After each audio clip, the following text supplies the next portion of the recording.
Bonjour à tous, j'espère que ma salutation vous retrouve en pleine forme. Merci de rester toujours fidèle à la radio qui mouille le maillot. L'équipe d'Afrique, c'est désormais les mardis de 10h30 à 12h GMT sur la 91.9 et www.sportfmtg.com. Nous vous livrons l'actu du continent sans filtre grâce au réseau des confrères journalistes africains. Deux grands sujets animent le programme du jour, les 5e et 6e journées des éliminatoires du Mondial 2026 de football, les points chauds et la 14e Assemblée générale extraordinaire de la Confédération africaine de football, un rendez-vous qui a démontré la fragilité de l'instance suprême du foot en Afrique. Équipe d'Afrique de ce mardi, mise en onde, Olivier Koudio, ok, réalisation et l'homme à devant derrière la caméra, Espoir Simfele, moi c'est Romo Yetor. C'est parti. Des équipes de foot. C'est chaque mardi désormais entre 10h30 et 12h sur la radio qui mouille le maillot. Bienvenue à vous si vous nous rejoignez à l'instant même. Et nous sommes bien ensemble dans cette belle aventure. Équipe d'Afrique, on commence avec du sport de combat, du MMA avec le Togo qui accueille le 4 avril prochain une compétition dénommée la Ligue Eric Favre Nation MMA. C'est une variante de la boxe classique qui prépare un choc à Lomé entre le Sénégalais Tafatine et le Thaïlandais Tip Benz. Écoutez justement Eric Favre, le promoteur du tournoi sur son concept. Il était face à la presse samedi dernier. Eric Favre Nation MMA, c'est toutes les nations africaines qui représentent le MMA et toute sa jeunesse qui est pleine de talent et qui rêve un petit peu de conquérir le monde. Eric Favre Nation MMA, c'est ça. L'African Dream, c'est maintenant. On devait boucler Benz et Tafatine à Lyon il y a 2 ans. Je suis très ami avec des grands champions comme Fabio Pinca qui m'avait mis en contact avec Cédric Gauthier, le manager de Benz. Malheureusement, le combat n'avait pas eu lieu dans la mesure où on n'avait pas eu les visas pour aller en France pour que Tafatine puisse combattre Benz. Et finalement, j'en suis très heureux aujourd'hui parce que ce combat aura pas lieu à Lyon en France, mais il aura lieu ici au Togo à Lomé. Et je trouve que la vie est quand même clémente avec nous parce que ça correspond vraiment à ma vision d'aujourd'hui, c'est de mettre en avant les combattants africains et en Afrique. Vous venez d'écouter Eric Favre, le promoteur du combat qui arrive très très bientôt entre Tafatine et son adversaire, le Thaïlandais Tip Benz. On va écouter Tafatine qui représente l'Afrique. Il est déjà sur le pied de guerre. Le Sénégalais rassure sur sa capacité de battre son adversaire. Le sport qu'il fait est plus compliqué que le MMA. La lutte sénégalaise, il y a des coups qu'il donne, c'est à main nue, il n'y a pas de gants et il est prêt, il est performant dans cette discipline-là, donc il n'a pas peur du MMA. Bien vrai que respectant tous les combattants MMA, parce que mon combattant MMA là. Bien vrai qu'il respecte tous les combattants de MMA, mais aujourd'hui il a des atouts de taille que sont la lutte sénégalaise. Mais il remercie aussi. Il remercie aussi ceux qui l'ont devancé dans le MMA, les Sénégalais comme Bombardier qui faisaient la même discipline que lui. Il l'a battu 2 fois en lutte sénégalaise alors que c'est un champion de MMA. Voilà, quelqu'un comme Reug Reug aussi champion du monde et les Tafsir et tout, il remercie tous ces gens-là qui l'ont conseillé, de même que Blendé. Il est très focus sur le travail, il travaille d'arrache-pied pour battre son adversaire en quelques minutes en fait. Il est toujours dans la lutte sénégalaise, c'est juste une envie. Vous venez d'écouter Tafatine. En tout cas, on attend ce rendez-vous le 4 avril ici à Lomé au Togo pour ce grand combat MMA face à Tip Benz. Tous ces propos ont été recueillis par Abdoulatif Yoroma. Juste une courte transition et puis on ouvre le chapitre du football. Le mardi, c'est le jour parfait entre 10h30 et 12h désormais pour être à la une de l'actu sur le continent. Et nous parlons justement de la préparation de la CAN U20 de football que la Côte d'Ivoire abrite. L'Égypte est au Qatar pour préparer justement cette compétition par le biais d'un tournoi. La Renaissance sportive Berkane est championne si vous voulez du Maroc avant l'heure. Puis les nouvelles journées des éliminatoires du Mondial 2026 zone CAF. Le programme de l'Afrique du Nord avec justement notre point focal en Égypte, Bernard Ajavon. L'équipe nationale égyptienne de football de moins de 20 ans, dirigée par Oussama Nabi, est actuellement au Qatar pour participer à un tournoi international du 16 au 26 mars 2025. Ce tournoi regroupe l'équipe du Qatar, pays hôte, la Croatie, l'Émirat arabe unis et l'Égypte.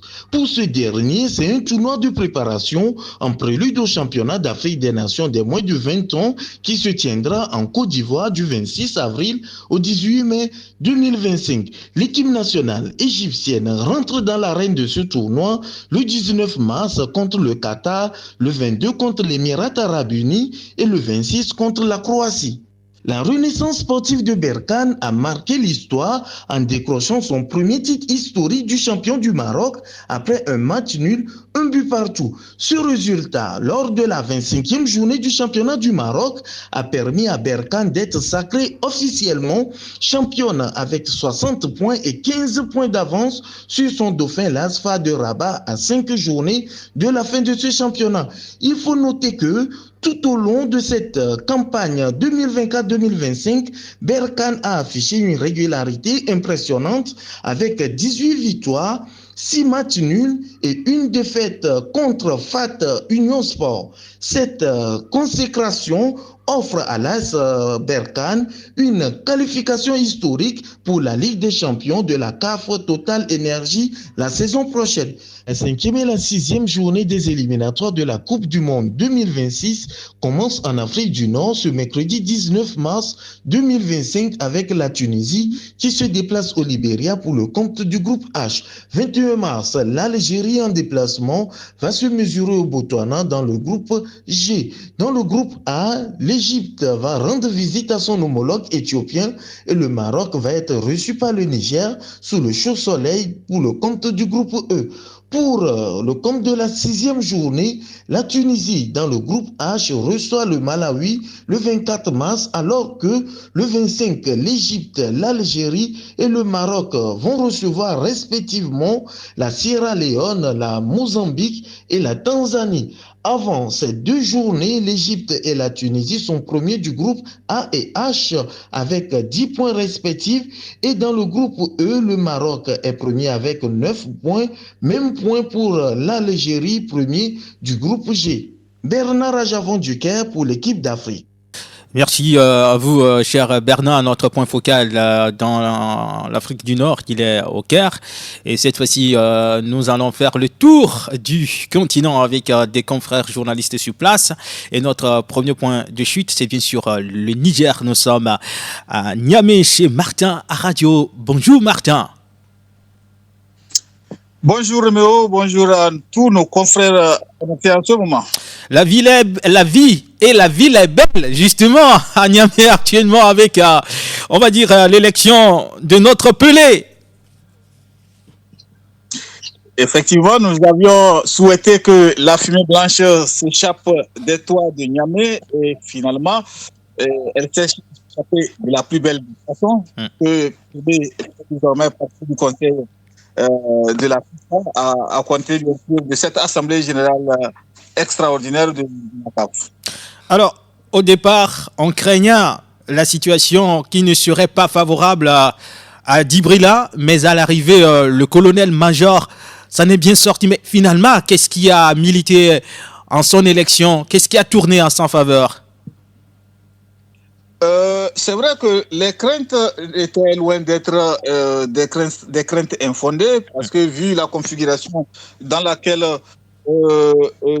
ces élections se faisaient, les conditions dans lesquelles les candidats se présentaient, les enjeux, le poids des uns et des autres, il fallait quand même être prudent pour ne pas s'aventurer dans un pronostic qui risquerait peut-être de démentir nos analyses. On a bien fait d'être prudent, mais c'est comme on disait, une élection reste une élection, c'est une élection au niveau de la CAF ou de la FIFA, c'est quand même d'autres enjeux souterrains que beaucoup ne maîtrisent pas et que nous-mêmes en tant qu'analystes maîtrisons parfois peu. C'est dire que on a été très bien dans nos analyses, mais comme on le dit, on ne s'est pas trompé. C'est un lobbying, et là, c'est des campagnes souterraines qui sont faites. Donc, je crois quand même que Pelé, il n'est pas un inconnu à quelque part, mais il a joué sa personnalité, ses relations, le soutien de son État pour être aujourd'hui là où il est. Alors, si vous le permettez, on va écouter monsieur, sinon si vous voulez, colonel-major Djibrila, sur le soutien multiforme qu'il a reçu lors de sa campagne. Je le dis avec plus de détails. Le président du CNSP, le chef de l'État, le général Abdrahman Chani, m'avait accompagné sérieusement pour que je puisse faire la campagne de proximité que j'ai pu effectuer, qui a donné ses résultats. Et cela, bien sûr, grâce à certains de ses collaborateurs qui, il faut le dire, ont pu lui porter effectivement l'information et l'importance de l'action que nous menons. Mes remerciements et ma reconnaissance vont aussi à l'endroit du Premier ministre du Niger, M. Ali Maman Zen, qui, par des canaux diplomatiques, a su ôter en tout cas quelques obstacles sur notre voie. On dit que j'ai posé un acte aujourd'hui qui rend tous les Nigériens fiers. Mais sachez que tous ceux qui sont tombés sur le champ d'honneur et ceux qui sont aujourd'hui sur les fronts en train de combattre pour notre sécurité, pour notre intégrité, pour notre souveraineté, les actes qu'ils posent sont 10 fois supérieurs à ce que je viens de faire. Je suis arrivé aujourd'hui à la FIFA, c'est à l'honneur du Niger. Je le dois au Niger, je le dois aux Nigériens. Bel hommage rendu par le colonel-major Djibrila juste après son élection au sein du conseil de la FIFA. Martin Aradio, je rappelle que vous êtes actuellement au Niger, plus précisément à Niamey. Oui, le colonel-major est élu, il fait partie du conseil de la FIFA. Mais qu'est-ce que cela va changer ? Je crois que ça va changer beaucoup de choses. Avant quand même d'évoquer ce point, je voudrais quand même pour tous ceux qui nous suivent, en quelques secondes, rappeler que c'est pas un inconnu. Djibrila Hamidou Dji Pelé, c'est d'abord un colonel-major des forces armées nigériennes. Et ça fait bientôt, dans quelques mois, il aura bouclé 16 ans à la tête de la Fédération nigérienne de football. Ce n'est pas rien. Donc, il connaît les arcanes, bien sûr, de la CAF et de la FIFA. Et président de l'UFOA, il y a quelques années de cela, membre du comité exécutif de la CAF, d'ailleurs. Donc, aujourd'hui, ce n'est pas quelqu'un qui est tombé comme un cheveu dans une soupe. Il a quand même suivi un parcours qui n'est pas un parcours qui l'amène à ce résultat que d'autres, peut-être me connaissant, peuvent penser être un hasard. Et avec 35 voix, juste derrière le très puissant Fawzi, le déjà avec 49 voix, donc ça veut dire quand même que c'est quelqu'un qui a un parcours peut-être qui parle pour lui. Maintenant, qu'est-ce que ça va changer ? Nous le savons très bien. Chez nous, vous connaissez le proverbe, quand ta maman fait partie de la cuisine, impossible que le ventre affamé. Donc, je crois que tout le monde le sait. Plus si dans ces instances, les grandes décisions ne sont pas faites, on dit que c'est fait pour tout le monde, mais plus qui est à l'intérieur, qui maîtrise plus le chemin, qui maîtrise plus les parcours, et ça te permet d'avoir quand même des retombées pour ton pays d'origine. Au-delà de te battre, ils vont se battre pour tout le continent, mais avant tout, ça permet aujourd'hui de positionner le Niger dans certaines décisions ou de défendre le Niger dans certaines décisions avant quand même bien sûr l'intérêt général qui est celui de la CAF. Je ne dis pas que les autres qui n'ont pas leur représentant à la CAF ou à la FIFA sont perdus d'avance, non, mais c'est quand même un avantage non négligeable de faire partie du conseil de la FIFA. Ça te préserve de certaines situations et ça te donne des avantages aussi sur certaines situations. Moi, je pense que le premier défi du président de la Fédération nigérienne de football, c'est le MENA A, puisque ça fait longtemps qu'on n'a plus vu le Niger à la grand-messe continentale. Je parle bien sûr de la phase finale de la Coupe d'Afrique des Nations. Le Niger qui se prépare également pour les éliminatoires du Mondial 2026 de football. C'est l'occasion justement au président de la fédération de relancer la machine nigérienne. Oui, c'est là où le commun de supporters nigériens l'attend, puisque j'ai vu quand même sur les réseaux sociaux, dans les félicitations, certains quand même ont tenu à rappeler au colonel-major qu'aujourd'hui, c'est vrai, il place le drapeau nigérien à un niveau décisionnel très important dans le monde du football, mais il va falloir que ça se matérialise sur le terrain. Depuis 2013, le MENA national n'a plus été à une phase finale de la Coupe d'Afrique des Nations. Et c'est pas rien. C'est vrai que nous ne sommes pas aussi de très grands habitués. On n'a que 2 participations à la grande messe du football continental. Donc, pour lui, aujourd'hui, c'est un défi énorme parce qu'il ne s'agira pas à grand-chose si lui, en tant que personne, en tant que président de la Fédération nigérienne, il arrive à gravir ces échelons et que derrière, ça ne suit pas en termes de résultats. Ils seront très nombreux à être déçus. Mais avant tout, je crois quand même que le résultat doit venir du travail qui est fait localement, à travers le championnat, à travers la formation en académie, en centre de formation et aussi la façon de manager le football. Est-ce qu'il va revoir sa façon de manager le football? Quoi qu'on dise, c'est vrai qu'il est le dirigeant. Tout le terrain, c'est des joueurs qui doivent jouer, mais ces joueurs-là, ils ont besoin peut-être d'un peu plus d'organisation, d'un peu plus de formation et d'un peu plus de compétition. Pourquoi pas, pour peut-être suivre les traces du manager que Pelé est. Dans vos commentaires, vous l'avez souligné, il est à la tête de la Fédération nigérienne de football, ça fait 16 ans. Vous confirmez? Oui. Il n'y a pas de concurrence, il n'y a personne pour peut-être venir à la fédération, ou bien il le fait si bien. Oui, je crois que c'est un exercice démocratique qui est fait pour avoir un président de fédération. Depuis des années, soit il a des candidats qui ne sont pas de taille, soit il est unique candidat. Donc la question, ce n'est pas s'il n'y en a pas. Il y a forcément des gens, mais peut-être qui n'ont pas d'arguments convaincants ou qui ne sont pas de taille à le concurrencer. Parce que quand vous êtes déjà aux affaires, on le sait, c'est toujours difficile d'avoir des gens en face quand vous maîtrisez la machine électorale, quand vous avez un programme, des résultats qui parlent pour vous. Donc, je crois qu'il y a tout cela mis ensemble et aussi, il ne faut pas oublier le soutien du pouvoir politique en place, le soutien aussi de la CAF ou de la FIFA. Tout cela rentre en jeu pour l'instant. Pelé semble être bon providentiel du football nigérien puisque jusque-là, personne n'a réussi à l'ébranler. D'accord. Si vous tombez sur nous, chers auditeurs, vous êtes sur la radio qui mouille le maillot dans Équipe d'Afrique désormais du 10h30 à 2h sur la 91.9 et www.sportfmtg.com. Nous sommes en ligne avec notre confrère Martin Radio à Niamey au Niger. Nous en avons parlé de la sélection du Niger. Le Niger qui joue pour le compte de la 5e et la 6e journée des éliminatoires du Mondial 2026 du football. Un adversaire en tout cas qui fait peur sur le continent. Il s'agit du Maroc. Le Niger joue le 21 mars contre le Maroc pour le compte de la 5e journée.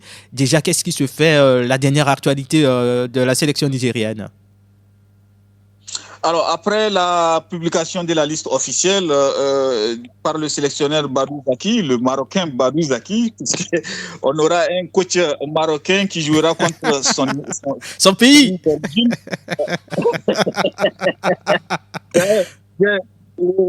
En conférence de presse oui. À l'occasion de la publication de la liste, il y a un confrère qui a posé la question « Qu'est-ce que ça fait ?»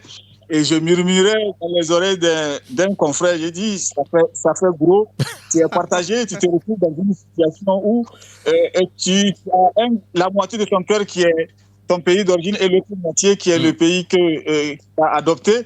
Et c'est moi ma situation lorsque j'étais à Lomé pour les éliminatoires du CHAN. C'est une parenthèse. Ouais. J'avais une partie qui était jaune, une partie qui était orange. C'est ça aussi, avoir deux pays dans le sport. Ah, c'est ça le sport. Donc, je crois que c'est un match très important pour ces éliminatoires. Mais, vous l'avez dit, le Maroc, c'est quand même l'équipe à craindre sur le continent en ce moment. Le demi-finaliste de la dernière Coupe du Monde. Ça ronfle très gros dans les oreilles. Et autre avantage, le Maroc va jouer à domicile. C'est vrai que le Niger reçoit, mais en l'absence d'un terrain homologué, le Niger choisit de jouer au Maroc. C'est match comme beaucoup d'autres pays d'ailleurs. Et le Maroc va jouer cette rencontre au Maroc, face au Niger. Niger qui reçoit bien sûr, devant tout son public. Donc c'est dire que c'est un désavantage pour le Niger dans ce sens-là. Mais quand même, ça reste un match de football à 11 contre 11. Le Niger voudrait continuer dans cette lancée après ces 2 victoires lors des 2 dernières journées de la Coupe d'Afrique, des éliminatoires de la Coupe d'Afrique face au Ghana. Et le Niger voudrait bien sûr continuer dans cette lancée en obtenant pourquoi pas une victoire. Surtout que le Niger est 2e de cette poule à 6 points derrière le Maroc qui est à 9 points. Et je crois que on va jouer avec nos armes, on va jouer avec les qualités que nous avons, mais en sachant que l'adversaire qui est en face a des qualités intrinsèquement supérieures aux nôtres. Je sais que l'ambition au départ pour le MENA, c'est pas d'aller en mondial, mais on dit l'appétit vient en mangeant. Vu le parcours du MENA dans cette poule, c'est pas à occulter cette possibilité de se qualifier. Oh, c'est pas une possibilité à écarter. Si ça vient, nous le souhaitons bien. Nous voulons être aussi de la grande messe du football mondial. Mais pour l'instant, ce n'est pas un objectif. Comme l'entraîneur l'a dit, il veut continuer par construire son équipe avec l'espoir que les prochains éliminatoires de la Coupe d'Afrique prochaine vont le soutenir et vont le sourire pour qu'il puisse placer le Niger aussi à une phase finale de la CAN. Mais on ne va pas aller au Maroc avec l'esprit du fétiche. On va pour jouer un match avec l'espoir de les gagner, mais ce n'est pas un objectif en soi. D'ailleurs, quand vous prenez la sélection du MENA, c'est une sélection qui est toujours en train de se recomposer avec des joueurs qui arrivent. Et on aura le pied certainement sur le Zakaria Ibrahim, le nouvel attaquant de l'équipe nationale, qui est Camerounais de mère et Nigérien de père qui vient d'opter pour la nationalité nigérienne dont on parle du bien. Ouais. Donc, on espère que cette rencontre de prestige va permettre au Niger d'élever son niveau, de voir ce qui se fait de plus grand et pourquoi pas de continuer sa reconstruction à travers de grands matchs celui qu'il voit face au Maroc. Merci beaucoup, Martin. On va vous permettre de vous reposer un peu. On vous retrouve un peu plus tard, toujours dans cette émission, pour parler de la situation qui prévaut actuellement à la Confédération africaine de football. À tout à l'heure, Martin. Des équipes de... L'info défile en toute aisance sur la radio qui mouille le maillot chaque mardi, désormais entre 10h30 et 12h dans Équipe d'Afrique. Après le Niger, on se transporte au Cameroun, chez Guy Etom, le confrère, pour revenir justement sur l'élection de Samuel Eto'o, parler de l'équipe nationale, les Lions indomptables du Cameroun. Bonjour Guy. Bonjour mon ami Roméo, comment vous allez du côté du Togo? Ça va bien Lomé, j'espère pareil chez toi. Non, ça va très bien mon frère, ça va très Alors bien. pour attaquer tout de suite, on parle de l'élection de Samuel Eto'o au niveau du COMEX de la Confédération africaine de football. Déjà, qu'est-ce que cela signifie pour le peuple camerounais, pour la zone UNEFAC? Non, mais il faut dire que tout de suite, c'est une très bonne nouvelle pour le Cameroun et en particulier pour la zone UNIFAC parce qu'au-delà de tout ce qu'il y a eu, il s'agit quand même d'une très grande personnalité. C'est quand même Samuel Eto'o. Donc, l'avoir comme ça au COMEX de la CAF avec toutes les batailles qu'il a eu à endurer, pour nous, c'est une très grande fierté et on espère vraiment que ce qu'il promet va suivre. D'accord Guy, avant de rebondir, on va écouter dans une interview croisée 2 anciens lions indomptables, notamment Emmanuel Mabouang Kessak et justement Bernard Tchaoutang. On l'écoute. Il faut être content. Vous voyez l'ambiance qu'il y a à la fédération depuis ce matin. Tout Camerounais doit être fier qu'aujourd'hui la zone UNIFAC est représentée toujours par un Camerounais. Donc le regard qu'il va apporter, celui du footballeur, celui du président de la fédération aujourd'hui, dans le contexte où nous sommes, va être une très très bonne chose pour le commerce. Vous savez, le commerce c'est un organisme où vous avez beaucoup de gens qui, on dit souvent, qui font la politique, qui connaissent plutôt qui ont les habitudes un peu qui sont différentes du footballeur lui-même. Notre problème de la CAF, c'est qu'on n'impose pas nos 53 fédérations. Et ce n'est pas normal. On doit commencer à entendre nos rapports de force. Donc quand on va négocier certaines choses, on doit négocier sans avoir peur. Et je pense qu'il a ça. Le footballeur qu'il était n'avait pas peur d'entrer dans un terrain de football. Même quand il jouait dans une grosse nation, il savait qu'il pouvait gagner. Et il gagnait. 2 anciens lions indomptables en instant sur l'élection de Samuel Eto'o. Alors Guy, est-ce qu'aujourd'hui, Eto'o peut apporter quelque chose, un changement au sein de cette Confédération africaine de football? Naturellement, oui. Je vais répondre tout de coup comme ça, oui. Il peut apporter quelque chose de positif. Déjà de par son aura, de par son carnet d'adresse, parce qu'il faut rappeler qu'il s'agit là quand même de Samuel Eto'o. Et en termes de carnet d'adresse dans le monde du football, il n'y en a pas beaucoup qui ont son carnet d'adresse en Afrique. Donc, seulement par ces aspects-là, il peut rapporter beaucoup de projets de développement du football africain. Maintenant, on a vu comment ça c'est un peu difficile, mais bon, ça c'est un petit souci avec la liaison du côté du Cameroun. Ouais, il est là. CAF, et je crois qu'il aura, je crois qu'il aura beaucoup plus de liberté au niveau de la CAF pour apporter ses idées et pour déployer ses idées. Donc, oui, en termes d'apport, ce sera quand même très positif pour le football africain. Maintenant, on connaît ces divergences avec l'actuel président de la CAF, Patrice Motsepe, même si en public, ils font une sorte de diplomatie hypocrite. Mais je crois que oui, il aura beaucoup de latitude pour développer son potentiel. Alors Guy, est-ce qu'aujourd'hui on peut dire avec certitude que Samuel Eto'o est en train de marcher dans les sillons tracés par Issa Hayatou? Un destin tracé, oui, on peut le dire ainsi, mais ce que je veux dire, c'est que le destin, c'est tout simplement de la bonne préparation. Parce que ce n'est pas un hasard, qui se retrouve là-bas, parce que si vous vous souvenez, il y a 10 ans déjà, Eto'o préparait ce destin-là. Ouais. Ce qu'on appelle destin aujourd'hui, c'est une préparation depuis 10 ans. À l'époque d'Ahmad Ahmad, il intègre la CAF comme ça, étant conseiller d'Ahmad Ahmad, et il commence à se frotter très rapidement aux arcanes du pouvoir de la Confédération africaine. Donc, il a préparé son ascension, et 10 ans plus tard, aujourd'hui, on voit ce que ça donne, mais c'est un destin fabuleux, oui, mais c'est beaucoup plus de la préparation, parce que après Ahmad, il fait exprès à l'époque de ne pas soutenir Issa Hayatou, qui est un Camerounais comme lui, parce qu'il sait qu'avec Issa Hayatou, qui avait déjà passé pratiquement 29 ans à la CAF, il fallait du sang nouveau.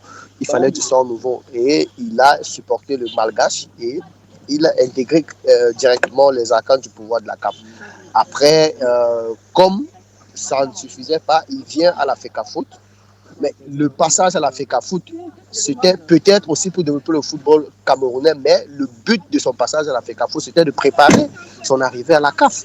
Parce que pour être à la CAF, pas comme conseiller, mais comme membre permanent, comme il est aujourd'hui, il fallait d'abord passer par la FECAFOOT. Donc, c'est un processus que Eto'o a implémenté depuis ses premières années à Mayotte. C'est-à-dire qu'il avait clairement un plan de carrière, et il est en train de suivre son plan de carrière depuis pratiquement 20 ans. On revient maintenant. Vu comment c'est parti, on peut aisément deviner la suite de son parcours. Il a, soit dit en passant, refusé un poste de vice-président à la CAF, parce qu'il savait qu'en acceptant, on allait rapidement l'assimiler au clan Motsepe, ce qu'il ne voulait pas. D'accord, on va suivre de près l'évolution de Samuel Eto'o au sein du COMEX de la Confédération africaine de football. Mais on repose le ballon maintenant sur le rectangle vert. Cette semaine est consacrée justement aux éliminatoires de la Coupe du Monde 2026 de football. Le Cameroun qui est reçu par l'Eswatini. Et bien sûr, on va dire que le Cameroun qui est le premier de sa poule, qui joue contre le dernier. Déjà, ce premier match pour le compte de la 5e journée est déséquilibré sur papier. Oui, non seulement sur le papier c'est déséquilibré, mais même physiquement ce sera déséquilibré. Excusez-moi de faire, je ne fais pas de la fine bouche, mais ce que je dis c'est qu'en termes de capacité footballistique, non, sans manquer de respect à l'Eswatini, ils ne valent pas un tiers des lions indomptables. Alors maintenant, c'est vrai que le football a souvent c'est surprise et le dernier peut se retrouver en train de réaliser le match de sa vie face au premier, mais je ne pense pas que ce sera le cas parce que depuis quelques temps, nous sommes sur une bonne dynamique avec le nouvel entraîneur et on est invaincu, voilà, bientôt 1 an, ouais, depuis février 2024, nous sommes invaincus, donc oui, c'est un match déséquilibré d'abord sur le papier et ensuite même sur le terrain, il sera déséquilibré naturellement à l'avantage des Lions indomptables que je crois vont remporter haut la main cette rencontre. Alors, l'atmosphère ou l'environnement n'est pas aussi simple pour permettre, je l'ai dit entre guillemets, aux Lions indomptables de pouvoir bien s'affirmer parce que la dernière sortie de Marc Brice pose encore problème et revient sur la situation de son entraîneur adjoint qu'il souhaite que la fédération inscrive sur la feuille de match. Ouais, déjà il y a un amalgame parce que le Congolais Mununga n'est pas son entraîneur adjoint, n'est pas son adjoint, il est son assistant. Marc Brice a 2 adjoints assignés à lui par la Fédération camerounaise de football, notamment Martin Tongo-Pilé et David Pago, ce sont là ses adjoints. Le Congolais est son assistant. Maintenant, on peut comprendre, ça fait bientôt 7 ans qu'il travaille avec le Congolais et c'est le Congolais qui, pour avoir assisté déjà aux entraînements des Lions indomptables, c'est le Congolais qui est chargé de la mise en place tactique de l'équipe. Donc, quand il finit de faire ça pendant les séances d'entraînement et que lors du match, il est écarté, on peut comprendre que ça pose problème. Maintenant, les termes employés par Marc Brice n'ont pas été très courtois envers ses collègues camerounais. Il a carrément traité ces derniers d'incompétents, ce qui ne se fait pas entre confrères, entraîneurs. Donc, oui, il est depuis très longtemps engagé dans une logique de bataille, de conflit avec la fédération. Mais ça participe aussi de ce qu'on lui a dit quand il est arrivé. Le ministre, je vais le dire, le ministre l'a utilisé, il continue de l'utiliser pour régler ses comptes à Samuel Eto'o. On le voit même dans les listes que ce dernier commet ces derniers temps. La convocation des joueurs ne respecte aucune logique sportive. C'est justement parce qu'il est resté dans cette logique de régler ses comptes. Bon, le ministre l'a utilisé parce que le ministre ne peut pas venir frontalement pour régler ses comptes à Samuel Eto'o. Il est obligé de passer par des contorsions, soit c'est la gestion administrative de l'équipe, soit c'est la gestion financière de l'équipe, où il trouve toujours des petites parades là pour dire que bon voilà, ici ça doit se passer comme ça, même si les textes au Cameroun ne sont pas toujours en sa faveur. Donc voilà. Et Marc Brice est resté dans cette logique-là de conflit et d'affront. Parce que naturellement, un entraîneur est mis à la disposition de la FECAFOOT, qui est sa hiérarchie, mais lui, il clame haut et fort qu'il n'a pas de contrat avec la FECAFOOT, ce qui est d'ailleurs vrai. Et donc, il n'a aucun compte à rendre à la FECAFOOT, mais ce qui n'est pas normal. Donc, il participe quelque part, et je dirais même qu'il est le premier acteur quelque part de ce climat délétère qui prévaut autour de la tanière. Maintenant, au-delà de ça, nous, ce qu'on attend sur nous, c'est les résultats. Si avec tout ça, il a des résultats, bon, voilà, on ne peut pas lui en tenir rigueur, mais c'est quand même dommage pour lui, après tout ce temps, voilà, bientôt 1 an qu'il est engagé dans un conflit, que lui ne lâche pas du lest de son côté pour un peu mettre de l'eau dans le moulin pour affermir, attendrir les relations autour de la tanière. Mais bon, il se plaît à travailler dans ce climat-là. Bon, les joueurs, de leur côté, ne se plaignent pas, plus que ça. Ils font le job sur le terrain. On ne peut pas lui en vouloir. D'accord, Guy Eto'o, merci pour toutes ces informations, surtout sur ces précisions. On se dit, voilà, excellente journée. Rendez-vous mardi prochain. D'accord, merci à vous, Roméo. À mardi. Allez, à bientôt, chers auditeurs. Vous ne quittez, ne quittez pas votre poste récepteur. Restez avec nous jusqu'à la fin. Après le Cameroun, on va visiter le Burkina Faso chez les hommes intègres, Stéphane Ouattara. Notre confrère va nous parler justement des étalons qui se préparent également pour la 5e et la 6e journée des éliminatoires du Mondial 2026 de football. Le Burkina joue contre Djibouti le 21 mars avant d'affronter la Guinée-Bissau le 24 toujours de ce mois, pour le compte, je le disais, des 5e et 6e journées des éliminatoires de la Coupe du Monde. Pour ce qui concerne le Togo, les Éperviers jouent ce samedi contre la Mauritanie avant de se rendre à Dakar pour affronter le Sénégal. On reviendra également sur les Lions sénégalais avec notre confrère Boris Adakanou, comment les Lions se préparent également pour les deux prochains matchs. Mais comme je le disais, l'escale, c'est au Burkina Faso chez Stéphane Ouattara. Bonjour Stéphane. Bonjour Roméo, bonjour à tous les auditeurs, bonjour également à toutes les auditrices. Ouaga se porte très bien comme d'habitude. Ouais, en pleine forme, en pleine canicule, mais on essaie de s'accrocher. 2 matchs pour les étalons. Les dernières nouvelles chez les étalons. Et déjà, concernant les nouvelles, il faut dire que déjà l'équipe est en place au Maroc, où elle va recevoir le Djibouti ce vendredi dans le cadre de la 5e journée des éliminatoires du Mondial 2026. Et pour ce match-là, le coach a su compter sur l'arrivée de pas mal de renforts, pas mal de nouveaux joueurs de binationaux. Et à l'image de Mohamed Zoungrana de la SEC Mimosa et Irié Seria qui était de Troyes, qui était convoité par la Côte d'Ivoire. Mohamed Zoungrana, ancien joueur de la SEC qui évolue actuellement au MT Alger, il y a Kouassi et également, voilà, pas mal de nouveaux joueurs, 4 nouveaux joueurs qui ont rejoint l'équipe nationale et pour cette fenêtre FIFA-là. Et bon, l'information aussi majeure qu'il faut retenir, c'est que Edmond Tapsoba est forfait parce que depuis plusieurs semaines, il ne jouait plus avec le Bayer Leverkusen en raison d'une blessure au niveau de la jambe. Il a un IRM à passer, donc ce qui l'a éloigné des terrains pendant le 8e de finale aller-retour contre le Bayern Munich. Et après aussi, avec en Bundesliga qui a un peu manqué. Donc du coup, Edmond Tapsoba est forfait pour ce match-là, ces 2 sorties des étalons durant ce mois de mars. Donc grosso modo, quelques points qu'il faut noter d'entrée sur le plan des étalons. Alors, au pays, qu'est-ce que les supporters disent? Parce que ça fait plusieurs années que le Burkina ne joue plus à domicile. Est-ce que l'équipe a toujours... il y a toujours cette communion entre l'équipe et son public? Bon, vous savez, les étalons restent les étalons. Hein, et quand on parle de football ici, la première chose, l'équipe senior. C'est vrai que les 2 dernières sorties n'ont pas été flamboyantes avec les défaites 1-0 contre le Sénégal et 3-0 face au Malawi, défaites surprenantes. Ça fait que le premier sportif a perdu un peu de confiance en cette équipe des étalons.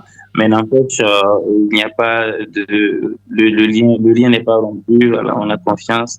On a confiance en eux, on a confiance aussi de nos difficultés parce que, voilà, le Burkina Faso n'a pas la chance de voir plusieurs joueurs évoluant dans le championnat de haut niveau à l'instar de la Côte d'Ivoire, le Sénégal ou d'autres pays africains. Donc nous, on est obligé de composer avec les moyens de bord et ce qu'on a pour pouvoir, voilà, caracoler et mettre en place quelque chose. N'empêche, on ne doute pas de la qualité des effectifs qu'on a, mais bon, on ne peut pas comparer à certaines nations, donc on essaie d'aller doucement et profiter pour mieux se préparer pour la Coupe d'Afrique des Nations, parce que c'est ça en ligne de mire. La dernière, on est sorti en 8e de finale face au Mali, et cette fois-ci, l'objectif est de mieux faire. Donc voilà, profiter de ces éliminatoires-là aussi pour mieux peaufiner l'équipe et bien se préparer pour la Coupe d'Afrique des Nations à venir au Maroc. Est-ce que le discours du sélectionneur ou peut-être au sommet de l'État, c'est de tout faire pour se qualifier ou bien de se servir de ces éliminatoires pour préparer la prochaine Coupe d'Afrique des Nations?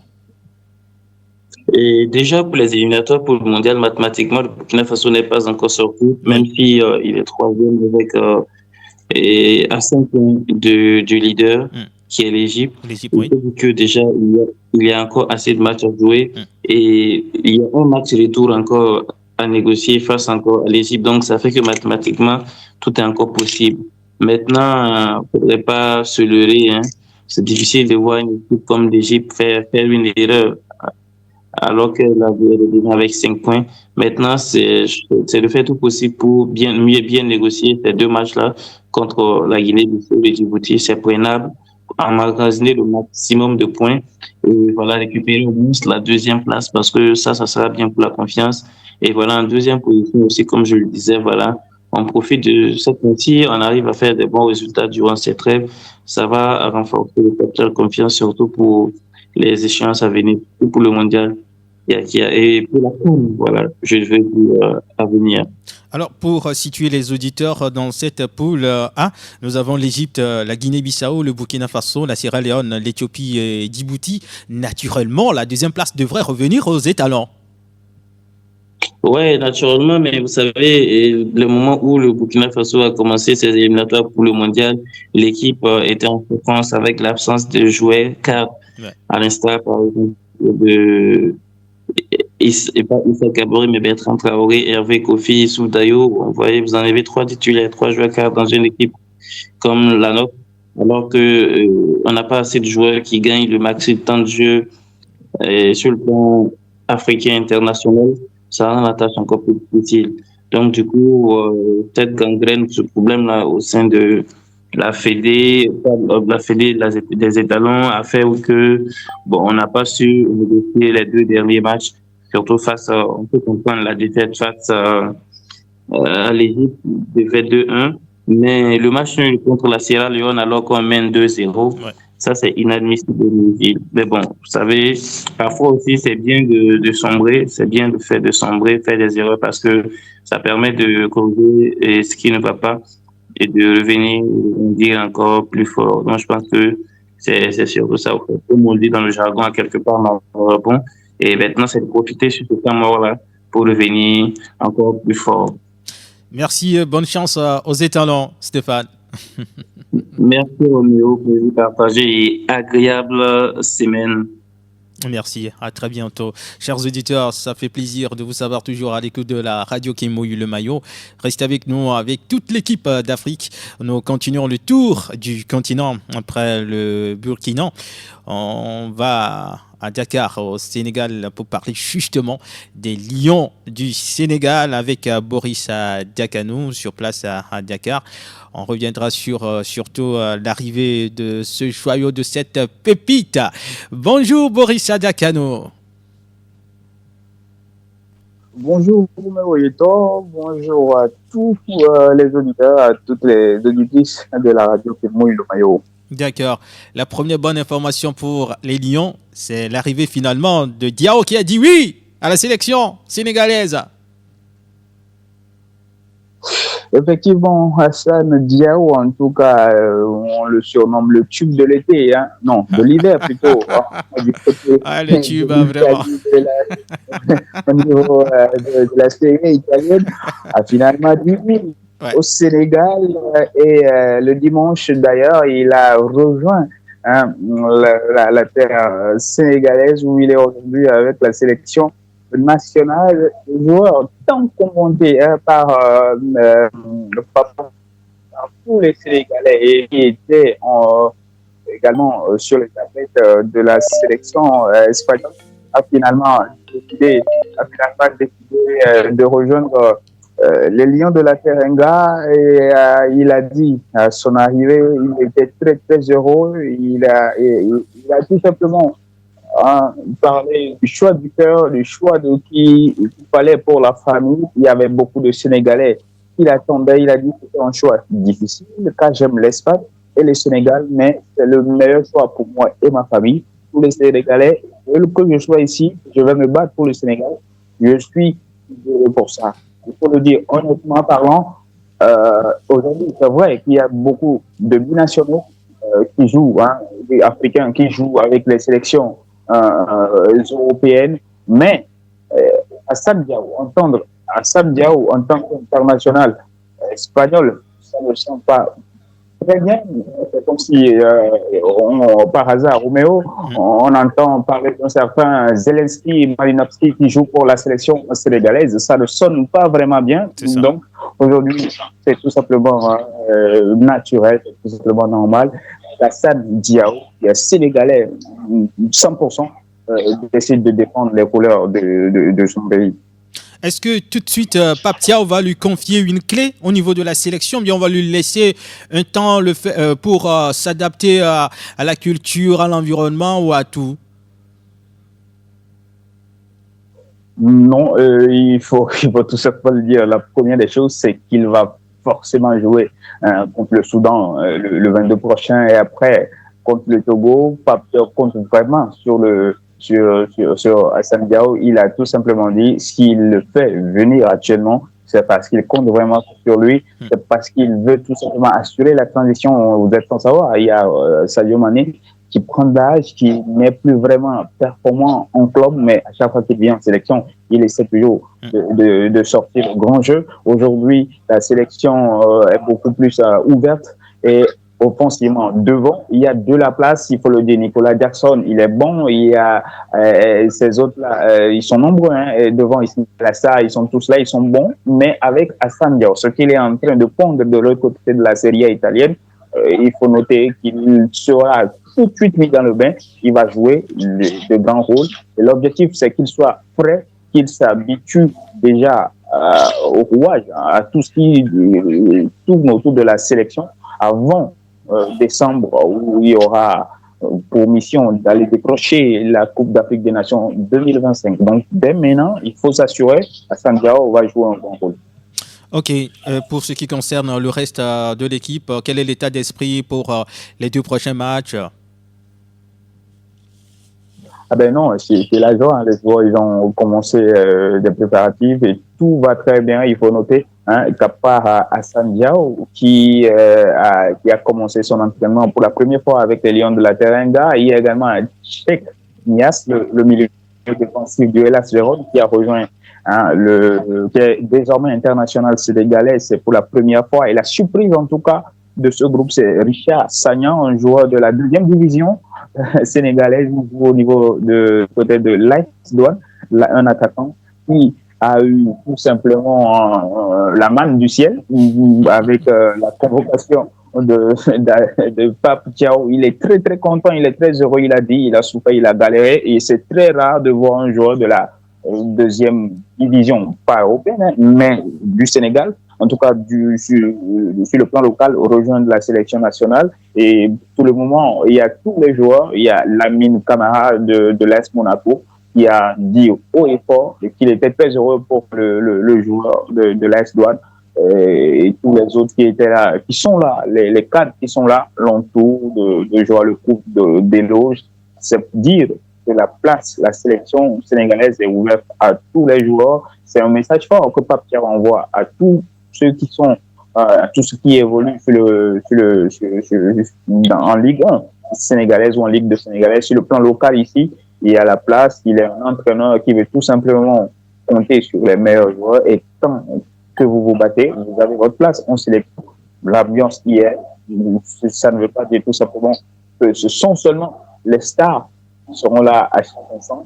C'est une très bonne nouvelle pour les joueurs et c'est une très bonne nouvelle pour la concurrence. Et donc, l'ambiance beau-fils, le 22, il y aura un gros match contre le Soudan. Il faut noter le Soudan est actuellement leader de ce groupe-là. Donc, le Soudan est une équipe qui joue, ils se connaissent bien. La plupart jouent sur le plan local. Ils sont très bien, ils se connaissent très bien. Donc, le Sénégal aura fort à faire. Et avec l'ambiance qui est, on croise les doigts et on espère que les 3 points reviendront avant d'accueillir les éperviers du Togo ici le 25. Justement, qu'est-ce qui se dit sur les éperviers du Togo? Ben non, vous savez, il y a beaucoup, je lisais sur les réseaux sociaux la dernière fois et les gens disaient, attention, cette équipe togolaise qui viendra, il faut tout simplement que Pape Thiaw évite de faire jouer tous les titulaires, c'est ce qu'ils se disent, parce que le Togo risque de prendre un carton, ça va faire rigoler un tout petit peu, et ça fait en même temps très mal de voir une sélection comme le Togo aujourd'hui devenir à l'arrivée de tout le monde. C'est dommage, mais bon, vous savez, sur le papier, c'est le jour et la nuit.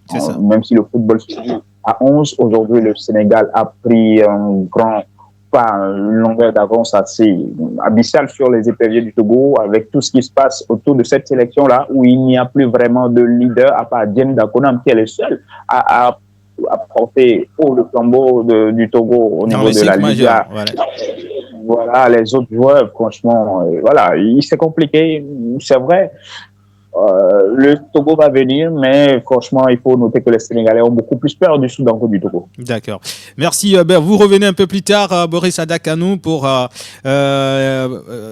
commenter la situation actuelle au niveau de la Confédération africaine de football. À tout à l'heure, Boris. À très bientôt. Nous quittons le Sénégal pour la Côte d'Ivoire. Les éléphants champions d'Afrique en titre se préparent également pour ces deux prochaines journées des éliminatoires du Mondial 2026 de football. Burundi, Côte d'Ivoire, le premier match de la 5e journée. Et puis, on aura Côte d'Ivoire-Gambie pour le compte de la 6e journée. Chris Noubouzan, notre confrère, collaborateur à Abidjan pour commenter l'actualité des éléphants. Bonjour Chris. Bonjour Romero, salut à tous. J'espère que tout se passe très bien à Abidjan actuellement. Oui, très très bien. On attend que vendredi pour assister au match Côte d'Ivoire-Burundi. Justement, dans quelles conditions cette équipe de la Côte d'Ivoire se prépare pour les deux prochains matchs? Eh bien, tout va bien du côté du Maroc où une séance d'entraînement a eu lieu hier au centre sportif du FUS de Rabat. Ouais. Eh bien, 19 joueurs sur les 23 sélectionnés ont pris part à cette séance d'entraînement. En tout cas, dans l'ensemble, l'ambiance est bon enfant. Il reste encore 4 joueurs qui sont attendus. On nous signale que 3 dans ces 4 ont regagné l'équipe hier soir, à savoir Koné Mohamed Diomandé Baba et puis Evan Dika qui ont rejoint le groupe hier soir. Quant à Sangaré Badra Ali, le gardien ivoirien, il devrait être présent ce mardi 18 mars.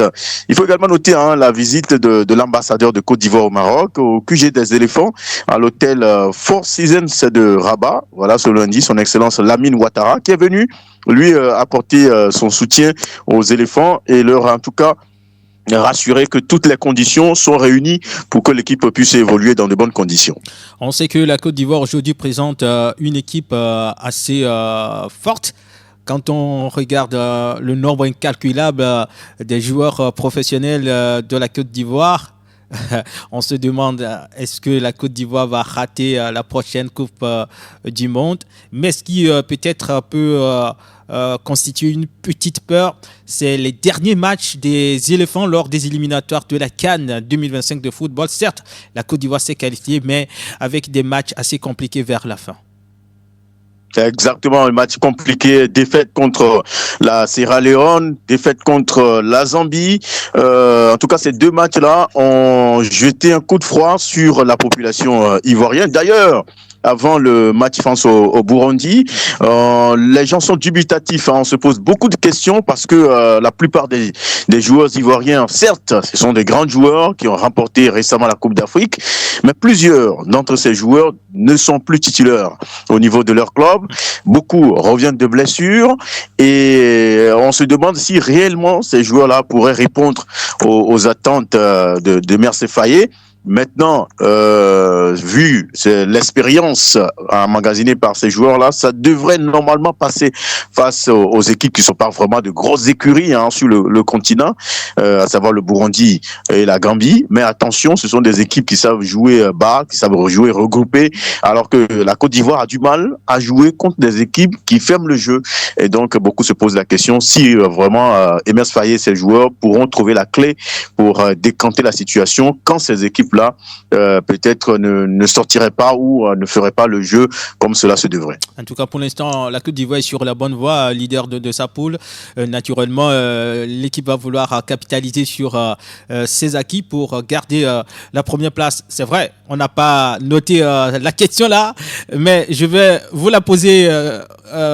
Chris Noubouzan, Idriss Diallo était aussi candidat pour intégrer le conseil de la FIFA, mais malheureusement pour le président de la Fédération ivoirienne de football, ça s'est mal tourné pour lui. Qu'est-ce qu'il a dit? Quelle déclaration il a fait après justement cette élection?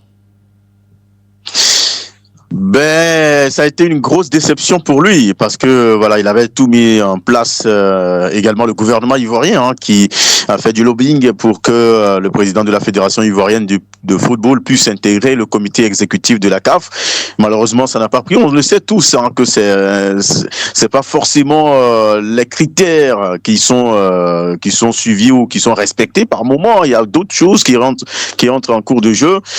Ici en Côte d'Ivoire, nos confrères nous disaient que voilà, Ant Griff qui ne maîtrise pas les rouages, qui doit encore patienter avant d'intégrer ce comité exécutif là. Maintenant, lui-même il a eu d'ailleurs à faire une sortie pour souligner sa déception, qu'il avait tout mis en place pour que ça soit une chose faite, mais malheureusement ça n'a pas pris. Il va tirer les leçons et aussi se préparer pour la prochaine fois, que la prochaine fois sera la bonne. Merci beaucoup Chris Noubouzan. Merci Roméo, mais il faut rappeler aussi que Faye Mers a eu une bonne nouvelle. Il vient d'être aussi nommé, il a reçu un prix de la part de l'association des comités nationaux olympiques d'Afrique. Dimanche dernier, du côté d'Alger, il a eu le prix de meilleur entraîneur de l'année 2024. Waouh, félicitations donc à Emers Faye qui commence par gravir les échelons. On espère que la prochaine Coupe d'Afrique des Nations va sourire à notre coach. Il aura plus de galons s'il réussit à qualifier les éléphants à la Coupe du Monde. Ouais, pourquoi pas. Merci Chris, rendez-vous mardi prochain. Merci Roméo, bonjour à toute la population togolaise. D'accord. On va revoir au niveau de la réalisation, si on peut repasser justement au Sénégal, avant d'aller au Mali, si c'est possible, pour prendre les nouvelles justement d'Augustin Senghor aussi, qui était candidat à cette élection pour intégrer le conseil de la FIFA. Il n'a pas été élu, découragé, déçu, il a claqué la porte, il a dit bon, je quitte ce COMEX de la Confédération africaine de football. On verra bien si Aïssatou Diène pourra nous donner plus de précisions sur la situation d'Augustin Senghor, le président de la Fédération sénégalaise de football. Bonjour Aïssatou. Bonjour Roméo, bonjour aux auditeurs de Sport FM. J'espère que... Désolée, ma voix n'est pas parfaite aujourd'hui. Ouais, je comprends parce que c'est le moment, le carême. Beaucoup de courage. Merci beaucoup. Alors, revenons sur Augustin Senghor, le président de la Fédération sénégalaise de football. Je le disais il y a quelques secondes. Après la 14e Assemblée générale extraordinaire de la CAF, il a dit non, je quitte le COMEX. Finalement, qu'est-ce qui lui a poussé à claquer la porte? Alors, comme vous venez de le dire, Augustin Senghor, il était candidat à l'Assemblée nationale, à l'Assemblée de la FIFA. Oui. Sa candidature n'a pas été validée parce qu'il est venu à la 10e position, si je ne me trompe pas. Oui, c'est ça. Voilà. Avant tout, il faut rappeler qu'Augustin Senghor devait être candidat à la présidence de la CAF. Mais il devait être candidat en 2021 ou bien en 2022. À travers un accord commun avec Infantino de FIFA et Motsepe et Macky Sall, il avait renoncé à sa candidature pour soutenir la candidature de Motsepe. Oui. À la place, il avait bénéficié d'être vice-président. De la CAF. Voilà. De la CAF, voilà. Ouais. Donc aujourd'hui, étant candidat pour la FIFA, pour le conseil de la FIFA, il devait ressentir cette solidarité venant du président de la CAF. Aussi des autorités sénégalaises. Malheureusement, ni l'État du Sénégal, ni les dirigeants sportifs sénégalais ne l'ont soutenu. Est-ce qu'il se sent trahi? Bien sûr qu'il s'est senti trahi. Il a milité pour un poste qui demande une influence politique pour chaque candidat. Et je dirais que cette influence politique et médiatique, c'est ce qui a manqué au président Senghor. Alors, quelle pourrait être la conséquence, le fait d'avoir quitté finalement le COMEX? Permettez-moi d'abord d'ajouter sur les causes. Un autre aspect a peut-être impacté sur sa candidature. Le fait que le nouveau régime, dès son arrivée, s'est directement attaqué à la Fédération sénégalaise concernant des audits et des demandes de justification financière et tout. Et ça peut remettre en question sur la crédibilité de la personne.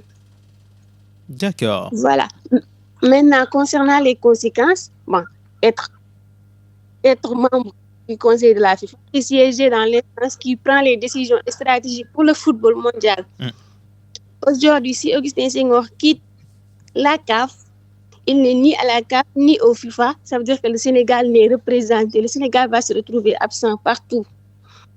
Et ce qui risque de causer des problèmes dans les prises de décision, que ça soit arbitral, que ça soit des négociations et tout. Mais aussi sur le financier, le Sénégal sera bel et bien impacté sur le football. Mais est-ce que après l'État a fait le pas, le ministère des Sports, pour essayer d'en savoir un peu plus sur la sortie de Maître Augustin Senghor? À notre niveau, on n'a pas encore reçu cette information. C'est ça. Aucune information ne vient de l'État actuellement. D'accord. Merci beaucoup pour ces éclaircissements, Aïssatou. Bon courage pour le carême. Merci à vous aussi et désolé pour ma voix. Non, il n'y a pas de problème. L'essentiel est dit. On a bien saisi tout ce que tu as dit. C'est l'essentiel. Merci beaucoup, Aïssatou. Beaucoup de courage. Là, on va continuer notre périple. Le Mali va nous accueillir dans un court instant avec Ban Ibrahima pour parler des aigles du Mali. Ah oui, avec de nouvelles nominations également à ce niveau. Fousseini Diawara qui revient au niveau de la sélection, mais il a été nommé entraîneur ou sélectionneur, si vous voulez, de l'équipe Espoir, les U23, voilà, du Mali. Et donc, Ban Ibrahima va nous donner plus d'informations sur cette nomination de Fousseini Diawara. Bonjour, Ibrahima. Bonjour, monsieur Romain. Bonjour à tous et à toutes. Bamako s'est bien réveillé. Ah, Dieu merci, ça va, alhamdoulilah, malgré la chaleur. Oui, le carême aussi qui passe par là. Mais beaucoup de courage à vous. Hein. Ah oui, on est au 18e jour, il reste moins de 12 jours. Nous vous soutenons, hein. Vous avez tous nos soutiens. Ok, merci beaucoup. Alors, on va commencer avec la nomination de Fousseini Diawara chez les U23. Certes, il a été adjoint au niveau de la sélection A. Maintenant, on lui a confié la sélection U23. Est-ce que cette nomination est bien vue du côté du Mali? Oui, c'est bien vu du côté du Mali, et même si c'est coïncidé avec le match des Aigles du Mali, parce que tout le monde sait quand les Aigles du Mali jouent, c'est pas facile d'éclipser ces informations. Mais le plus important, cette nomination est la bienvenue, parce que rappelons que Fousseini Diawara était l'entraîneur adjoint de Magasuba, et il était le manager général aussi des Aigles, parce que c'est lui qui faisait tout par là. Et après le départ de Magasuba, il a fait un bon séjour en Guinée, là-bas où il a fait un bon travail avec Kaba Diawara. Et après le retour de Fousseini Diawara, comme il a été nommé comme sélectionneur de I-23, c'est l'équipe Espoir. On peut dire que les Aigles du Mali, du côté jeune, que ce soit les cadets, les juniors, leur suivi c'est très difficile parce que tout le monde voit le Mali gagner, faire des belles performances aux catégories inférieures, mais si c'est aux catégories espoir ou à senior, il y a un peu de problème. Je pense qu'avec l'arrivée de Fousseini Diawara, il peut faire quelque chose. Rappelons que pratiquement la majeure joueur des Aigles du Mali, de catégorie je vais dire de 19 ans jusqu'à 26 ans, évolue à l'extérieur, et lui-même il est à l'extérieur, c'est facile de communiquer avec ça. Est-ce qu'il y aura une étroite collaboration avec Tom Saintfiet qui occupe justement le poste au niveau de la sélection A? Non, ils sont obligés de travailler ensemble. Le sélectionneur adjoint de Tom Saintfiet, c'est l'ex-entraîneur des I-23. Je pense que il y a beaucoup de joueurs qui sont les U23 qui évoluent avec l'équipe nationale espagnole du Mali. Je pense qu'ils sont obligés de travailler ensemble. Je pense qu'il peut aider Tom Saintfiet parce que c'est quelqu'un qui connaît aussi l'équipe nationale senior. Il était le sélectionneur. On l'a perdu ou il est là? de quelques années, mais je pense que les deux peuvent travailler ensemble, ils sont obligés de travailler ensemble aussi. D'accord, on va parler maintenant des deux prochains matchs des Aigles du Mali contre les Comores et la République centrafricaine pour le compte des 5e et 6e journées des éliminatoires du Mondial 2026 de football. Oui, l'équipe se prépare bien, la sérénité, tout ça là, la dernière nouvelle des Aigles. Oui, les Aigles sont complets maintenant. Il reste 5-6 joueurs, mais hier nuit, les Aigles du Mali sont au complet. Ils ont effectué leur première séance d'entraînement hier et aujourd'hui, il y aura, c'est prévu d'autres séances d'entraînement. Et le match est prévu jeudi à 21h temps universel. Et je pense que ça va être un match très déterminant pour que le Mali puisse se relancer. Rappelons que l'équipe du Comore, le Ghana, occupe la première place avec 9 points, suivi de Madagascar, 7 points. Le Mali occupe la troisième place. Je pense que c'est un peu difficile, mais le plus important, ces deux matchs vont se jouer au Maroc. Je pense aussi c'est bénéfique pour le Mali. On peut dire que c'est le Mali qui va jouer à domicile, parce que rappelons que au Maroc là-bas, les Maliens sont plus nombreux que les supporters comoriens et les supporters de la Centrafrique. Je pense que c'est un match, ces deux matchs vont être très déterminants parce que le Mali est mal parti et c'est l'occasion pour les Aigles du Mali de se relancer pour espérer une première qualification à la Coupe du Monde. Je pense que le sélectionneur a parlé de ça lors de la publication des listes, même s'il y a eu beaucoup d'absents, il y a eu beaucoup de questions sur certains joueurs. Mais le plus important, le sélectionneur s'est basé sur la continuité et aussi sur certains joueurs, et même s'ils n'évoluent pas beaucoup avec leur club, mais il a leur confiance. Je pense que, espérons que les choses puissent passer du côté du Maroc le jeudi à 21h temps anniversaire et aussi le lundi à 16h temps anniversaire avec l'équipe de la Centrafrique. Mais c'est des matchs, les supporters, même s'ils sont un peu confiants, mais il y a la méfiance aussi parce que c'est pas facile. L'équipe de Comores, c'est pas une grande équipe, mais c'est une équipe très difficile à manœuvrer et c'est une équipe à réaction aussi. C'est pratiquement tous ces matchs, même s'il encaisse un but, il égalise, et souvent même il gagne aussi. C'est une équipe vraiment où la mayonnaise est vraiment prise avec les joueurs locaux et ceux qui évoluent en Afrique et d'autres continents. Mais le plus important, c'est quand on va jouer avec sa force et espérons que les Aigles du Mali pourront venir avec 6 points qui pourra relancer le Mali lors de cette qualification. Je pense que après ces deux journées-là, on peut voir si le Mali peut se qualifier ou si les Aigles du Mali, on ne peut pas parler, mais ça va être difficile.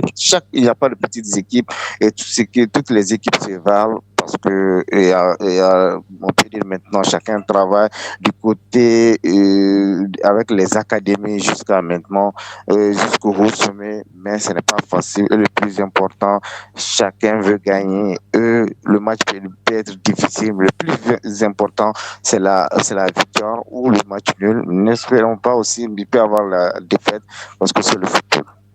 Merci beaucoup Bani Ibrahima. Est-ce qu'il y a quelque chose à ajouter avant de partir? Bon, non, ça va. Bon, à part Hussein Diawara aussi, il y a le Sambasso, il y a Sambasso aussi, qui a été nommé comme manager. Général des Aigles du Mali, parce que tu sais, à l'extérieur, il y a beaucoup de binationaux, il y a des petits soucis avec certains joueurs. Souvent, il y a quelqu'un qui réside là-bas et qui peut communiquer avec ces joueurs-là. Je pense que lui aussi, on peut dire, il prend la place de Hussein Diawara. Espérons que aussi, avec beaucoup de soucis avec les joueurs et les sélectionneurs, il persiste encore les mêmes problèmes consistent, parce qu'il y a certains joueurs qui sont écartés depuis le problème entre entre le sélectionneur et l'ex-sélectionneur un peu la fédération. Il y a certains joueurs qui sont écartés, mais je pense qu'il faut mettre la balle à terre parce que après les éliminatoires, il y a le mois de décembre, la grande compétition qui est à la Coupe d'Afrique. Chacun doit partir avec ses forces et les éliminatoires, on peut les gérer facilement, mais la phase finale, ça c'est une autre chose. Merci beaucoup, Ban Ibrahima. On souhaite bonne chance aux Aigles du Mali qui représentent l'Afrique occidentale dans ce tournoi, dans ces éliminatoires. Merci beaucoup. Merci à tous les autres confrères d'autres pays. Bonne semaine et Inch'Allah. Et bonne chance à tout le monde. Merci beaucoup, Bani Ibrahima.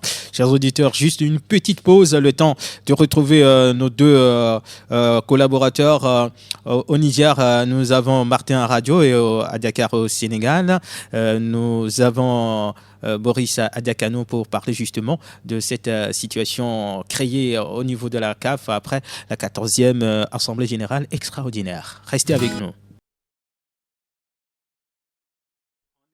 Le mardi, c'est le jour parfait sur la radio qui mouille le maillot avec l'équipe d'Afrique. Je vais voir si les deux amis sont déjà en ligne. À Niamey, Martin Radio, bonjour, rebonjour. Roméo, bonjour à tous les auditeurs et auditrices de la radio qui mouille le maillot. D'accord, Dakar, Boris Adakanou, rebonjour. Bonjour Roméo. Ok, nous avons constaté ce fait lors de la 14e Assemblée Générale extraordinaire de la Confédération africaine de football. Presque, je dis bien presque, tout le monde veut intégrer le conseil de la FIFA. Mais pourquoi tout le monde veut aller là-bas? La première question, c'est pour Boris Adakanou. Pourquoi tout le monde veut aller au niveau de la FIFA? Je pense que le confrère du Niger, Martin, il a si bien touché. Et dans sa première intervention, il parlait de l'influence et tout ce qui va avec. Mais il faut pas le négliger. Hein. Quand on est en siège du côté de la FIFA, il y a une grosse manne financière qui tombe de l'autre côté. Vous savez, c'est 250 000 euros, ce qui fait environ 150 millions de francs CFA. Et quand on est sur le continent africain, ça fait beaucoup. C'est déjà une raison valable de voir tous les Africains vouloir aller de l'autre côté. Et comme ils savent si bien le faire, il y a très peu de place pour les Africains, pour le continent noir, dans les instances où il faut prendre de grandes décisions pour le football. Et entre nous sommes ici en Afrique, nous savons comment est-ce que le prestige que ça donne quand on dit qu'on est du côté de la FIFA ou bien on est dans une instance où on peut prendre de grandes décisions, on peut tout simplement avoir beaucoup plus de respect. C'est pour cette petite raison, déjà, il faut le dire, tout le monde est à la FIFA. Pour le moment, tant que la mentalité ne changera pas, et ce sera toujours le même débat, à chaque fois qu'il y aura élection, il y aura toujours du lobbying, il y aura toujours des coups bas, il y aura toujours des combines en bas, et voilà. On aura toujours ce genre de phénomène. Alors, Martin, à radio, vous l'avez évoqué lors de votre première intervention. Oui, là-bas, on a plus de pouvoir. Est-ce que, finalement, l'Afrique a une institution forte? La CAF, est-ce qu'elle est souveraine? La souveraineté, c'est discutable. Je crois que aujourd'hui, plus que jamais, et pour ceux qui observent depuis pratiquement 3 à 4 ans, la CAF, on a décrié au temps de Issa Hayatou est complètement, je dirais, immergé dans l'ombre de Sepp Blatter. Cette CAF-là, elle est de retour dangereusement, puisque aujourd'hui, c'est l'ombre de Infantino, l'ombre de la FIFA qui plane régulièrement sur la CAF. Et rien que pour la fixation des différents calendriers de compétition, vous allez vous rendre compte que on est obligé de nous aligner sur ce qui s'est fait au niveau de la FIFA ou au niveau de l'UEFA. Donc, c'est dire quand même qu'aujourd'hui, la souveraineté au niveau de la CAF, ça reste à vérifier. Mais au-delà, moi, je crois quand même que les questions électoralistes ont pris le pas sur la réalité du football africain. Parce qu'aujourd'hui, quand vous regardez, j'ai tenté un peu de faire une petite analyse par rapport à ceux qui ont été élus. Loin de moi l'idée de manquer de respect à ceux qui ont été élus. Mais quand vous enlevez le Maroc, vous enlevez l'Égypte, et peut-être la Tunisie, parce que Patrice Motsepe est sud-africain, vous allez vous rendre compte que les gros absents, les gros du continent sont complètement absents. Le Nigeria est absent, le Sénégal, et avec ce qui s'est passé avec, comment il s'appelle, Augustin Senghor, oui. disparaît. La Côte d'Ivoire. Le Ghana. L'Algérie, on ne parle pas, puisque l'Algérie fait les frais de son conflit avec le Maroc. L'Algérie disparaît. Et donc, c'est profiter un peu pour que les gens voient le schéma qui est en train de se dessiner au niveau de la CAF. C'est une CAF désormais enrhumée je ne dirais pas à la FIFA, mais à la personne de Gianni Infantino. Alors, Martin à Radio, vous avez devancé un peu les événements lors de cette assemblée, la dernière bien sûr, qu'attention, il ne faudrait pas qu'à la fin, il y ait une scission, qu'il y ait vraiment des gens qui vont se battre, qu'il y ait une division au niveau de la CAF, et on l'a compris avec la démission de Augustin Senghor. Est-ce que cela ne met pas finalement à genoux la CAF qui devient plus faible ? Non, mais je crois quand même que la CAF rate l'occasion de s'affirmer au niveau des grandes décisions de la CAF et de la FIFA, autant pour moi, avec ce qu'on est en train de voir. Vous allez vous rendre compte que quelques jours avant même l'AG extraordinaire, et dans les coulisses, on parlait déjà d'une certaine combine, d'un certain lobbying qui privilégiait des candidats au détriment des autres. Donc ce n'était pas une question électoraliste en réalité, mais c'était déjà une liste prédéfinie qu'on devait peut-être valider au passage, en espérant qu'il n'y ait pas de la résistance à l'intérieur. Et nous savons que tous ceux qui ont tenté de faire de la résistance, et je plains notre grand frère Augustin Senghor du Sénégal, et on sait ce qui s'est passé avec Jacques Anouma, oui. On sait ce qui s'est passé avec l'ex-président de la Fédération togolaise de football dans cette histoire. Donc tous ceux qui ont tenté de jouer à la résistance, vous parlez de Tata Adaglo de Massa. Que Dieu nous prête longue vie, vous allez voir, des choses vont être sorties comme... Martin ? Ah, est-ce qu'on l'a perdu ? Non, il est là. Allez-y, Martin. Bon, en attendant de retrouver Martin, peut-être. Boris, vous êtes là ?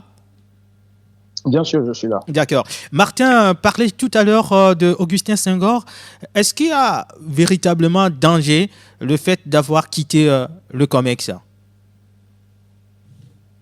Ben non, je pense tout simplement que c'est plutôt respectable de sa part de quitter le navire. Vous savez, Augustin Senghor, il était vice-président.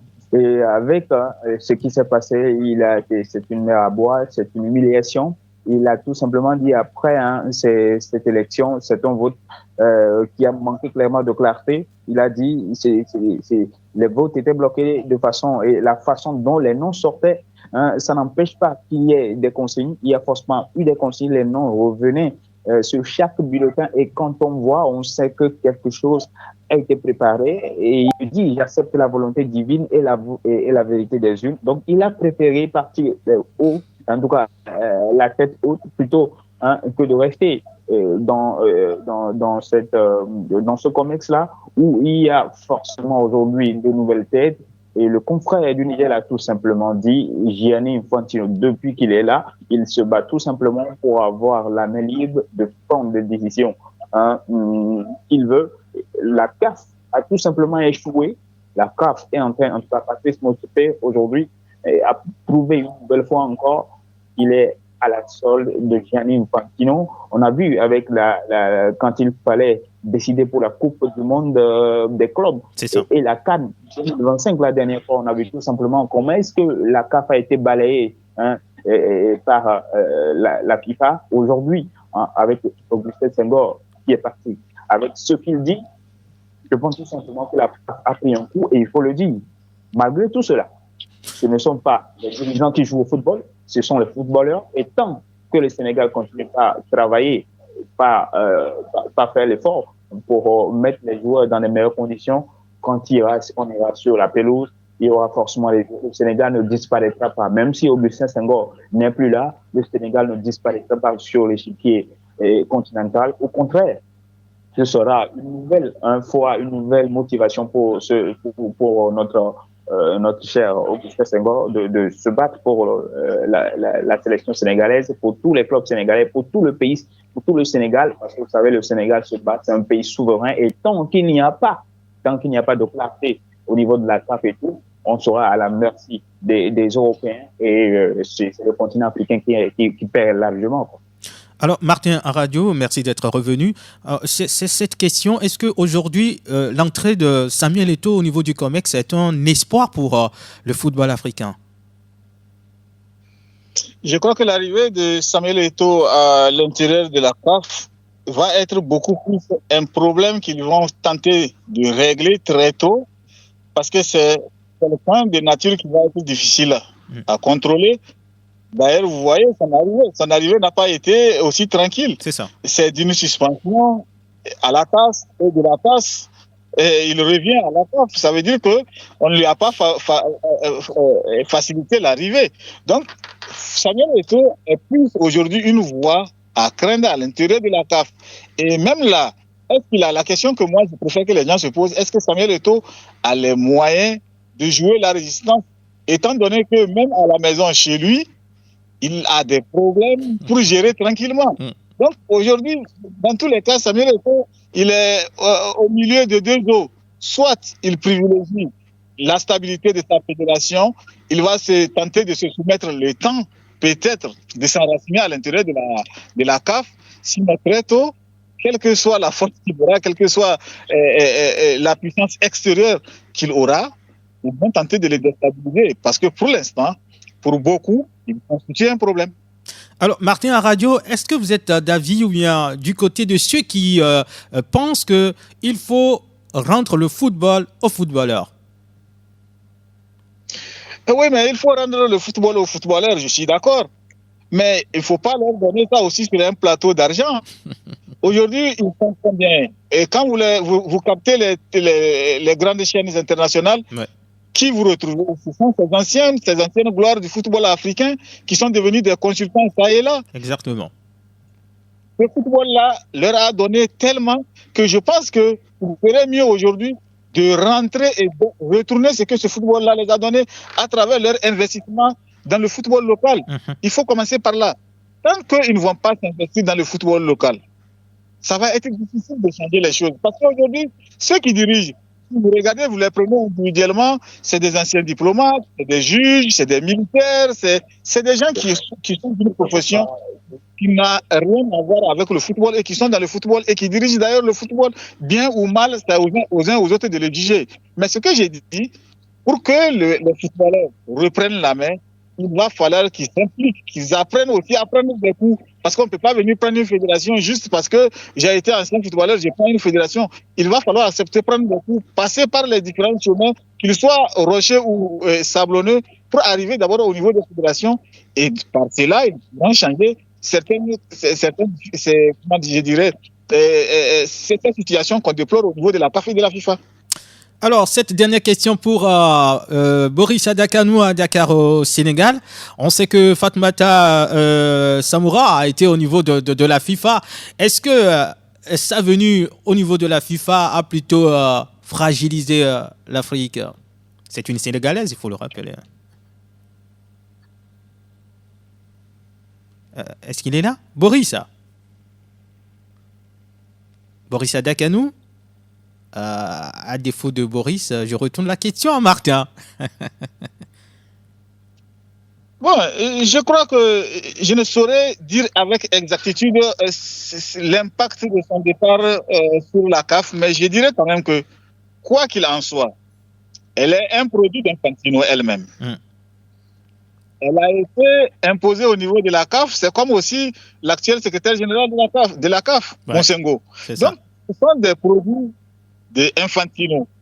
Donc, pour lui, c'est des pions, il les bouge en fonction de ses intérêts. Et tant qu'il peut avoir quelqu'un, comme aujourd'hui, ce que Monsengo fait au niveau de la CAF, qui peut contrôler l'institution pour lui à distance, il est tranquille. Il l'a ramené au niveau de la FIFA. Même au niveau de la FIFA, forcément, elle joue le rôle qu'il veut qu'elle joue. Donc, je crois quand même que ce n'est pas les personnes aujourd'hui qu'on doit voir, c'est les attitudes qui doivent changer à l'intérieur, bien sûr, de la CAF. Parce que la CAF, et nous, ce qui se passe à la FIFA ne nous intéresse pas trop, mais à la CAF, c'est notre propriété, c'est la propriété des Africains. Et c'est à ce niveau que les choses doivent changer. C'est loin, c'est quelque part en Égypte, là-bas, le siège, mais tous les Africains, quand ils prononcent la CAF en tant que leur propriété. Et la CAF doit jouer ce rôle essentiel qui est de privilégier les intérêts du football africain avant tout, pas autre chose. Mais pour l'instant, je crois que la mort dans l'âme, nous sommes en train de voir cette CAF-là complètement inféodée à une personne. À la personne d'Infantino, pas à la FIFA, mais à la personne d'Infantino, tout le monde le dit, ce n'est plus un secret. Et donc, je crois que c'est ce travail-là qu'il va falloir faire. Mais pour l'instant, c'est loin d'être gagné, ce que je suis en train de voir. Merci beaucoup, Martin, à Radio. On vous souhaite une excellente journée et surtout, merci pour la disponibilité. Boris Adakanou à Dakar, merci également d'avoir participé à ce mini-débat. Excellente journée à vous, sans toutefois oublier l'équipe d'Afrique, c'est pas une tautologie, à la mise en onde. Olivier Koudio, qui est réalisation et l'homme à devant derrière la caméra. Espoir Simfele, moi c'est Romo Yeton. Merci à tous les autres confrères journalistes sur le continent. Nous avons du côté de l'Égypte notre point focal. Il s'agit de Bernard Ajavan. Merci à Stéphane Ouattara au Burkina Faso. Chris Noubouzan en Côte d'Ivoire, Sénégal, Boris Adakanou et Assatou Diène, merci à vous. Merci à Guy Etoum du côté du Cameroun. On n'a pas eu aujourd'hui Rivet Gansé, j'espère que tout va bien pour lui. Moi c'est Romo Yetor, l'équipe vous retrouve mardi prochain à partir de 10h30. À bientôt.